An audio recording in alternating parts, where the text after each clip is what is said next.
Greetings. My name is Melinda Mitchell. I am the founder and director of the Museum of Mortality.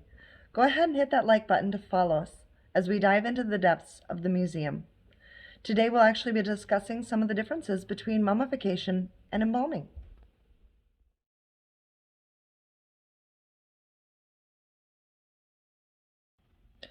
Embalming is the act of preparing and handling the dead in order to delay decomposition, whereas mummification is the art and the act of desiccating a body in order to preserve it.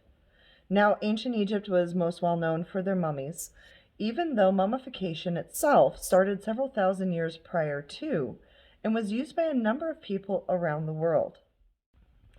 In ancient Egypt, they would start off by removing the internal organs from the body, including the brain, except for the heart. The heart was considered the seat of the soul and was going to be needed for resurrection. They kept the intestines, stomach, liver, and lungs in what they call canopic jars in order to be used in the resurrection process later on. The body itself was washed in wine and spices, then put into natron, which is a type of salt, where it would be there for 70 days until the body was completely removed of all water. The body then was stuffed with things like sand, straw, linens, and more herbs to give it its bodily shape. From there, it was wrapped in linen, individual fingers, toes, in order to keep it in its shape. Then it was placed into a sarcophagus where it was kept for centuries until that person could be resurrected. There are also natural-made mummies.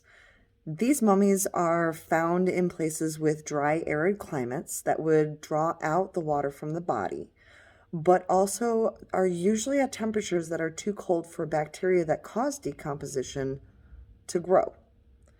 The most oldest natural form mummy is found in Fallon, Nevada. Now, this was found in the spirit caves in the early 1940s. DNA sequencing and carbon dating tested placed the mummy at about 9,400 years to 10,000 years BCE, which is about 4,000 to 5,000 years prior to ancient Egypt and their first mummies. The oldest man-made mummy is Lady Rye. She was found in 1881 in Egypt, and testing puts her at about 1530 BCE. The most famous of the Egyptian mummies is probably King Tut, or Tutankhamun. He was found in Valley of the Kings in Thebes, Egypt. Now, his carbon dating testing puts him at about 1323 BCE, so a lot closer to our time frame than the mummies found in the spirit caves in Fallon, Nevada. Technically, mummification and embalming are the same with the definition of preparation and handling of the dead. But when we think of embalming, we tend to think of the closer, more recently used term of embalming, which is arterial injection embalming, the art and act of preservation and disinfection of the body with the use of embalming fluid with arterial injection or being forced through the arteries in order to preserve the body from the inside out. Now, our modern embalming really became famous by William Hunter. He was born in 1713. He died in 1783. He was an anatomist and he studied all sorts of different things, but he figured out circulation of the human body by injecting dyes into the veins and then following its flow. He and his brother kind of came up with this whole new process of embalming, and he became famous for it from 1775 when he embalmed a woman. Her name was Maria Martin von Buchel, and she stated that her husband could control her fortune as long as her body was above ground. So her husband sought out embalming in order to preserve her, and so William Hunter and his brother embalmed her.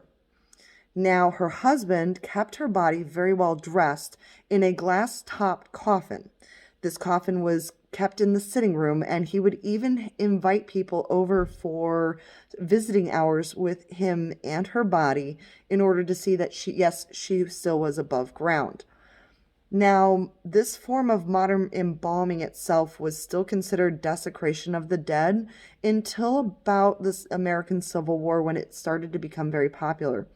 In order for us to bring home the dead from the South, back north or a couple towns over, we needed a way of preserving the body long enough for transport, more than just ice, because ice could melt very quickly in the summer.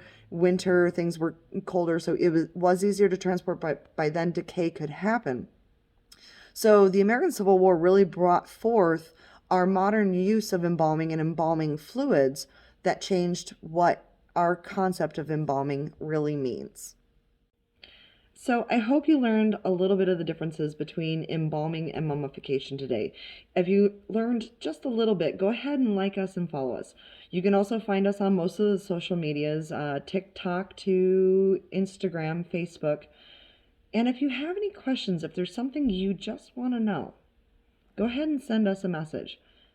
We'd like to see what we can show you today. Thank you so much. Hope to see you again soon.